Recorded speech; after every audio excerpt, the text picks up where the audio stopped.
Princeton Digital Group atau penyedia layanan pusat data terkemuka di Asia secara resmi mengumumkan kehadiran fasilitas pusat data hyperscale JC2 berkapasitas 22 MW. Lokasi pusat data tersebut berada di Jabodetabek.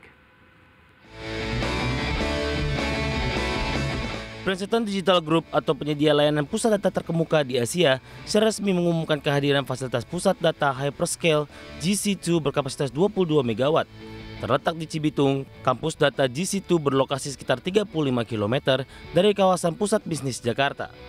Fasilitas ini akan memberikan kapasitas pusat data yang aman dan terukur bagi para hyperscale dan perusahaan, termasuk perusahaan-perusahaan besar dalam bidang cloud, konten perdagangan, AI, dan fintech.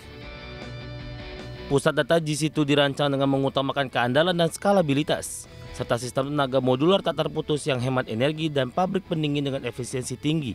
Pusat data ini telah mencapai prestasi langka berupa sertifikasi BCA Green Mark Platinum yang memerlukan kinerja energi tinggi, pengelolaan sumber daya, dan upaya ramah lingkungan tingkat lanjut. Kampus pusat data ini juga merupakan yang pertama di Indonesia yang menawarkan kapasitas bertenaga biomasa kepada pelanggannya. Sebagai salah satu negara dengan pertumbuhan ekonomi tercepat di dunia, perekonomian digital Indonesia diproyeksikan akan berkembang melalui 124 miliar rupiah pada tahun 2025. Didorong oleh demografi yang menguntungkan, Indonesia terus mengalami peningkatan adopsi cloud, angka penetrasi internet, dan pertumbuhan sektor e-commerce.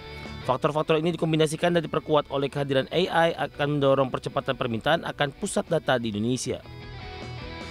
JC2 merupakan fasilitas canggih yang dirancang untuk memenuhi kebutuhan penting misi pelanggan secara berkelanjutan.